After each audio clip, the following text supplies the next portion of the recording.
तो आदाब, नमस्कार, गुड इवनिंग, सत श्रीकाल। एक बार फिर आप तमाम लोगों का स्वागत है क्राइम तक की कहानी के इस एपिसोड में। उम्मीद है पूरी फैमिली अच्छी होगी, अपना और अपनों का ख्याल रख रही होगी।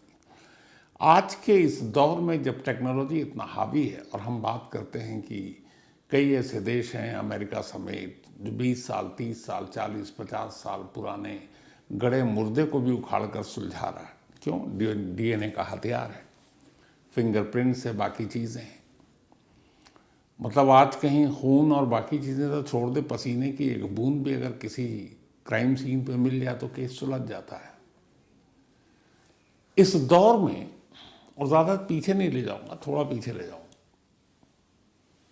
जब टेक्नोलॉजी और कैमरों से कोई बच नहीं सकता, आप उस केस के बारे में क्या कहेंगे कि जिसमें एक कातिल कत्ल करता है, एक नहीं, 4-4 कत्ल करने के बाद वो जानबूझकर उस पूरे घर में, क्राइम सीन में, अपने एक एक सबूत छोड़ता है कि ये लो मेरे फिंगरप्रिंट्स भी उठा लो, ये लो मेरा ब्लड, चूंकि वो भी जख्मी हुआ, मेरे तुम डीएनए भी मैच करा लो, इससे भी ना हो तो चलो मेरे कपड़े ले लो, मेरे टोपी ले लो, मेरा स्वेटर ले लो, मैं खुद उतार के तय करके जा रहा हूं।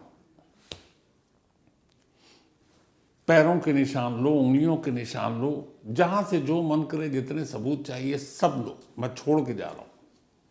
और साथ ही ऐसा लगता है जैसे बोल कर जा रहा है कि चैलेंज हो तो मुझे पकड़ के दिखाओ। आज के दौर में एक ऐसा कातिल जो अपने सारे सबूत अपनी मर्जी से खुद छोड़ कर जाए और कहे मुझे पकड़ो, और 25 साल हो जाए और वो कातिल ना पकड़ में आए, तो क्या कहिएगा? उस कातिल को पकड़ने के लिए पिछले 25 सालों में करीब 2,80,000 छोटे बड़े पुलिस अफसर इस केस पर उन्होंने काम किया, यानी कि 2.25 लाख से थोड़ा ज्यादा, 5,000, 2,80,000 पुलिस अफसर एक केस को सुलझाने के लिए लगाए गए इन 25 सालों में। आज भी उस परिवार के जो दूर के रिश्तेदार बचे हैं, उन्हें उम्मीद रहती है कि पता नहीं ये केस कब सुलझ जाए, लेकिन 25 साल हो गए, एक कातिल चीखता हुआ हर सबूत छोड़ के चला गया। 2,80,000 पुलिस वालों ने अपने दिमाग लगा दिए, कातिल का अब भी कोई अता पता नहीं है। ये कहानी है 2000 की, 2000, और ये कहानी है 2001 से जस्ट एक दिन पहले की। 31 दिसंबर 2000 की एक सुबह हुई। जापान की राजधानी टोक्यो में एक फैमिली रहा करती थी, जिसके फैमिली के जो हेड थे मिकियो मियाजावा, इनकी एक मार्केटिंग कंपनी में ये जॉब करते थे। ठीक ठाक इनकी कमाई थी। 2000 में इनकी उम्र थी 44 ईयर। इनकी वाइफ इनके साथ रहती थी, यासुका, 41 ईयर, और इनके 2 बच्चे थे, एक बेटी और एक बेटा। बेटी थी 6 साल की नीना, और बेटा था 4 साल का रेई। तो रेई, नीना और पति पत्नी, ये 4 लोग टोक्यो से थोड़ा सा हटकर एक शांत इलाका जिसका नाम है सितागाया, वहां रहा करते थे। 31 दिसंबर की सुबह जब हुई, और उस दिन 31 दिसंबर, साल का आखिरी दिन, नए साल का जश्न मनाना, तो इन लोगों की बहुत सारी प्लानिंग थी। सुबह हुई, 10-11 बज गए, लेकिन फैमिली में से किसी ने अपने रिलेटिव को कोई फ़ोन नहीं किया, क्योंकि उस दिन बहुत सारे गैदरिंग और मिलना जुलना था। तो उसी में से जो यासुका थी, यासुको, उसकी माँ उसको लगातार फ़ोन कर रही थी, और वो घर पे कोई फ़ोन नहीं उठा रहा। उन्हें बड़ा अजीब लगा, क्योंकि घर पे आज सबको होना था, उस दिन छुट्टी थी। तो जब काफ़ी फ़ोन करने के बाद भी सभी को फ़ोन नहीं उठाया, तो यासुको की माँ पहुंच गई घर कि क्या बात है। घर गई तो देखा कि दरवाज़ा खुला है। जैसे ही वो अंदर जाती हैं, उनकी चीखें निकल जाती हैं। अंदर एक कमरे में मिकियो मियाजावा की लाश पड़ी थी। दूसरे कमरे में जाती हैं तो वहाँ माँ और बेटी की लाश पड़ी थी, और तीसरे कमरे में जाती हैं तो वहाँ बेटे रेई की लाश पड़ी थी। घर में खून ही खून, चारों को तेज धार हथियार से मारा गया था। वो बौखलाई हुई बाहर आती हैं। इसके बाद दूर में आस पड़ोस में कुछ पड़ोसी तो उनको बुलाया जाता है, फिर पुलिस को खबर दी जाती है, फिर पुलिस आती है। अब पुलिस तफ्तीश करती है, पुलिस तफ्तीश करती है, सारे फिंगरप्रिंट सारे सबूत उठाती है। उसका देख के कर अब पूछताछ होती है कि किसी से दुश्मनी क्या, तो पता चलता है कि नहीं, इनमें से किसी की किसी से कोई दुश्मनी नहीं थी। कोई फैमिली का कोई लड़ाई झगड़ा नहीं, प्रॉपर्टी का नहीं, पैसों का नहीं, मतलब बहुत ही क्लीन और शरीफ परिवार ही।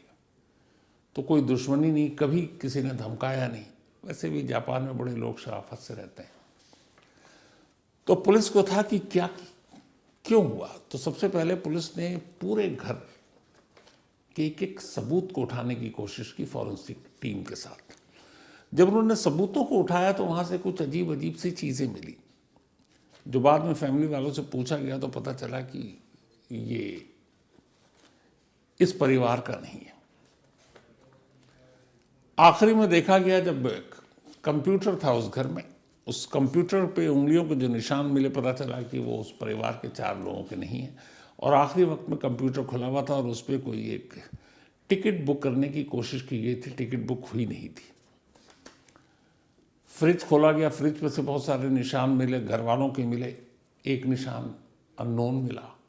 फ्रिज के अंदर आइसक्रीम रखी थी, आइसक्रीम के डब्बे को निकाला गया, उस पर भी जो है घर वालों के प्रिंट मैच किए, एक अननोन था। उसके बाद उस घर में एक जगह पर सोफे के करीब कपड़े बड़े तह करके रखे हुए थे। तो वो कपड़ा देखकर ये था कि इस घर में से कोई नहीं पहनता। बाकी के रिलेटिव ने ये बताया। उन कपड़ों में एक स्वेटर था, एक टोपी थी और एक फैनी पैक था। जो स्वेटर था वो कोरिया का बना हुआ था, टोपी भी नॉर्मल थी। जब पता किया गया तो पता चला कि ये स्वेटर ऐसा यहाँ इस जापान में बहुत कम लोग पहनते हैं। फिर यह हुआ कि आइसक्रीम के पैक पे जो निशान मिले थे, ये था कि जो भी था कातिल उसने बैठ के आइसक्रीम भी खाई है। घर में उसके जगह जगह हर कमरे में उसके निशान थे। इस निशान को देखकर पुलिस ने अंदाजा लगाया कि उसने बड़ी तसल्ली से घर में वक्त बिताया। फिर पुलिस ने आस पड़ोस के लोगों से जब बयान दर्ज किया तो ये हुआ कि 30 दिसंबर की रात को ये परिवार करीब 9 बजे के आसपास, ये परिवार इसी वक्त सो जाया करता था, तो सो गया, लाइट वाइट बंद थी। और उसके बाद सुबह माँ ने जब खोला तभी आई। तो पुलिस ने सारे जो सीक्वेंस को मिलाया, उससे अंदाजा हुआ कि रात को ही कोई शख्स आया और आने के बाद उसने एक एक कर सबको मारा। लेकिन फैमिली में 4 लोग, अब पुलिस यहाँ पे 2 हिस्सों में बटी हुई थी कि काम एक का है या इससे ज़्यादा का है। लेकिन पूरे घर में सिवाय एक अननोन के जो उसका फिंगरप्रिंट मिला या फिर डीएनए सैंपल मिला या बाकी चीज़ें मिली, कोई दूसरा निशान नहीं मिला। तो इससे पुलिस इस नतीजे पर पहुंची कि इन 4 कत्ल को करने वाला एक ही शख्स है। अब जितने भी डेटा बैंक ये वो सब पुलिस ने ढूंढ निकाला, कहीं से मैच नहीं किया। डीएनए के सैंपल पता नहीं कितने लोगों से मैच कराया गया है, कहीं से मैच नहीं किया। और पुलिस परेशान, ढूंढ रही है, कोई फायदा नहीं। मौके वारदात पे जो खून के निशान मिले, बहुत सारे खून थे, उसको जब भेजा गया जांच के लिए तो उस ब्लड सैंपल में एक सैंपल भी अननोन मिला।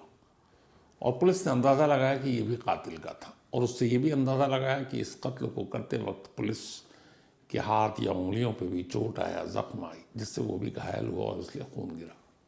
दीवारों पर भी खून के निशान थे, उसमें से भी एक अननोन कातिल का ही मिला। अब ये सारी चीज़ें थी। पुलिस की एक टीम लगी उस स्वेटर के बारे में पता करने के लिए, जो कोरियन मेड था। और पुलिस को पहले लगा कि शायद ये कोई कोरियन शख्स है। जापान में बहुत सारे अलग अलग कंट्री के लोग भी रहते हैं।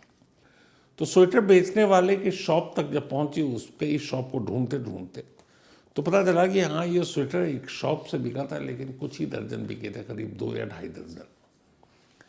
लेकिन किसने खरीदा ये शॉपकीपर को पता नहीं था, इसलिए वहां से कोई जानकारी मिली नहीं। अब जब डीएनए सैंपल हुआ, चूंकि ब्लड मिला था कमरे के अंदर घर वालों के अलावा एक अननोन, उसके डीएनए की जब जांच की गई, डीएनए एक तो होता मैच कराने के लिए दूसरे से कि ये वही था कि नहीं, एक सिंगल डीएनए है उस बंदे का, अलग से डीएनए जो ब्लड में मिला है, तो उसके जरिए भी कई चीज़ें पता चलती हैं। तो उस ब्लड सैंपल के डीएनए को जब टेस्ट किया गया तो पता चला कि ये जो डीएनए है इसकी जीन जो है काफ़ी मिलते जुलते हैं किसी एशियाई या फिर यूरोपियन पर्सन से।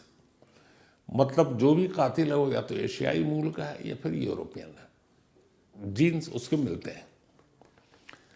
लेकिन फिर पुलिस ने जो बाकी सबूत मिले उससे ये अंदाज़ा लगाया कि जो भी कातिल है वो कोरियन है। अब टोक्यो के आसपास जितने कोरियन उस रात की मूवमेंट, हर एक को खंगाला जाने लगा।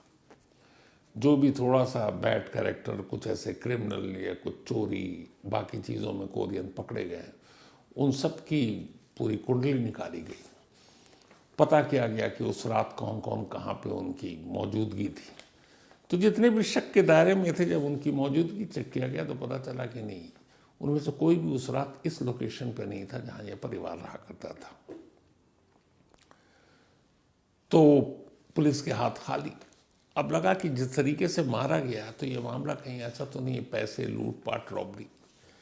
पुलिस ने जब घर की तलाशी तो हैरान रह गई, उस घर से एक चीज़ भी चोरी नहीं हुई थी। घर में काफ़ी कैश था, बाकी भी कीमती सामान थे, लेकिन हर सामान अपनी जगह करीने से था, उसको खोलकर उलट पुलट कर भी देखने की कोशिश नहीं की गई थी। तो पुलिस को ये अंदाज़ा हो गया कि ये मामला लूटपाट का भी नहीं है, रॉबरी का भी नहीं है। तो फिर कौन हो सकता है? अब फिर से पुलिस दुश्मनी के पन्नों पर गई पलटने के लिए। ऑफिस में जहां वो मार्केटिंग कंपनी में काम करते थे कि कोई हो सकता है कोलीग हो, कोई कॉम्पिटिटर हो, वहाँ सारे कर लिए। इवन अफेयर के एंगल से पुलिस ने जांच कर लिया, पता चला कि उसमें भी बिल्कुल क्लीन है। वाइफ के भी एंगल से जांच किया, उसमें भी क्लीन। बच्चे 4 और 6 साल के, कोई शक की गुंजाइश उधर बची नहीं। परिवार में जितने रिलेटिव थे उनको सारा छान मारा, वहाँ से कुछ नहीं। नेबर जितने थे उनको छान मारा, वहाँ से कुछ नहीं। ये फैमिली इतनी शरीफ थी। तो अब दुश्मनी का एंगल पे गया, रॉबरी का एंगल पे गया, तो अब क्या बचता है? अब पुलिस पता करती कि इस इलाके में कौन कौन लोग रहते हैं। तो पता चला कि जो ये इलाका था जहाँ ये रहते थे, तो बहुत सारे लोग 2000 से पहले अब यहाँ छोड़कर थोड़ा और दूर जा रहे थे, शायद सुकून की तलाश में। इस परिवार को भी कई लोगों ने कहा, पर इन्होंने कहा कि नहीं, जब आप लोग जा ही रहे तो हमें तो सुकून वैसे ही मिल जाएगा। तो बाद में कुछ लोग रहे, लेकिन बड़े अच्छे रिश्ते थे पड़ोसियों के साथ। तो हर तरफ से पुलिस के हाथ खाली। अब इसके बाद पुलिस को फिर लगा बीच में कि थोड़ी सी कोरियन वाली थ्योरी गलत है। तो लगा कि हो सकता है कि ज़रूरी है कि कोई जापानी मूल का ही हो, और शायद उसने किया हो। अब कुछ ऐसे जापानी बैड कैरेक्टर या पुलिस के रिकॉर्ड में उनकी भी पूरी कुंडली खंगाली गई, वहां से भी कुछ नहीं मिला। जितने लोकल शॉपकीपर, इस फैमिली का जिस जिस से कनेक्शन था, उन कनेक्शन को टटोला पुलिस ने। वक्त लग रहा है, कातिल नहीं मिल रहा है, लेकिन हर कड़ियों को जोड़ने की कोशिश हो रही है, लेकिन हर कड़ी कहीं पर जाकर एक जगह एक सिरा आता और डेड एंड हो जाता।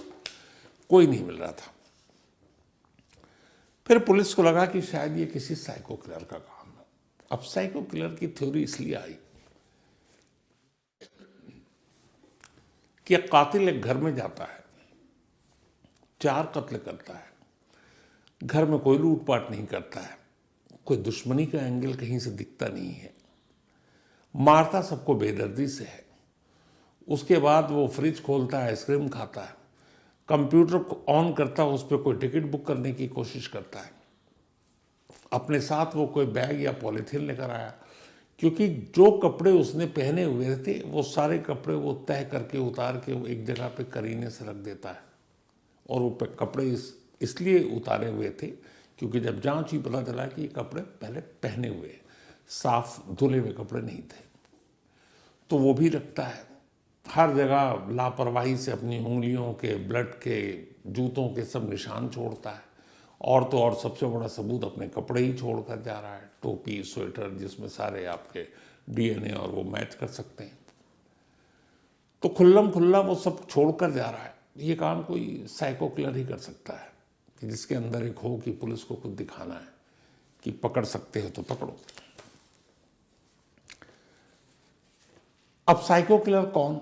तो जितने पुराने केस थे ऐसे साइको किलर के जो जेलों में बंद थे जापान के अलग अलग शहरों में, उन सारे की लिस्ट निकाली गई।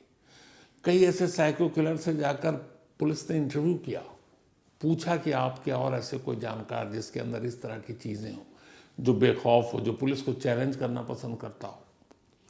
वहाँ से भी नील, कोई जानकारी नहीं मिली। वक्त बीतता रहा, टीमें बदलती रहीं, वक्त बीतता रहा, टीमें बदलती रहीं। हर पुलिस अफसर आता इस केस को एक चैलेंज की तरह लेता। हर साल जब 31 दिसंबर की तारीख आती, जापान की मीडिया में इस खबर को याद किया जाता कि आज 10 साल हो गए, आज 12 हो गए, आज 15 हो गए, आज 20 हो गए। अभी तक नहीं।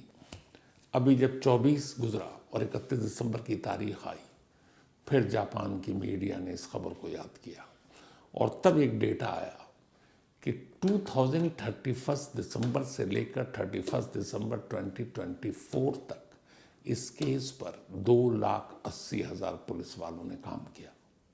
2,80,000 पुलिस अफसर, छोटे बड़े, अलग अलग टीमें बनाई गई। इस पे लाखों रुपए खर्च हुए, कई कई जगह टीम गई, इतना दिमाग लगाया, लेकिन नतीजा ये है कि आज भी उस कातिल का कोई सुराग नहीं मिला। वो कातिल कौन है? जापानी है, कोरियन है, बाहर का है, एशियाई मूल है, यूरोपियन है। कत्ल क्यों किया, मकसद क्या था, दुश्मनी थी या और कोई बात थी? एक भी सवाल इन 4 लोगों के हस्बैंड वाइफ और 4 और 6 साल के 2 बच्चों का जो कत्ल किया, उस कातिल के बारे में एक जवाब किसी के पास नहीं है। आज भी परिवार उम्मीद करता है कि शायद इंसाफ मिले। कई बार पुलिस ने कहा कि अगर कोई इस बारे में जानकारी देगी तो हम उसे इनाम देंगे, लेकिन सारे ऐलान, सारी चीज़ें एक तरफ, और हकीकत यह है कि 25 साल पहले जो ये 4 कत्ल हुए, जापान की हिस्ट्री के मोस्ट मिस्टीरियस और अनसॉल्व्ड केसेस में से ये केस एक, इस फैमिली का केस। 3.25 लाख से ज़्यादा पुलिस वाले, लेकिन केस का अंजाम नील। आज भी सच्चाई पता नहीं। क्या पता किसी दिन अचानक छम से ये केस खुल जाए और सच्चाई सामने और पता चले कि कातिल वो है। लेकिन अगर 25 साल हो गए, अब पता नहीं उस वक्त उस कातिल की उम्र कितनी थी। अगर यंग होगा 20, 25, 30 का तो आज 50, 55। अगर 40 से करीब होगा तो आज 65। अगर 50 का होगा तो आज 75, और 50 से ऊपर होगा तो उसके बाद पता नहीं आज जिंदा भी है कि नहीं। तो ये भी जवाब पता नहीं। उम्मीद यही है कि सुलझे और सुलझे तो फिर इसकी सच्चाई सामने, और सच्चाई सामने आए तो मैं आप तक ये सामने पहुंचाऊं। इसी उम्मीद के साथ फिलहाल आज की कहानी में इतना ही। अब आपसे मुलाकात होगी कल रात 9 बजे किसी नई कहानी के साथ। तब तक अपना और अपनों का ख्याल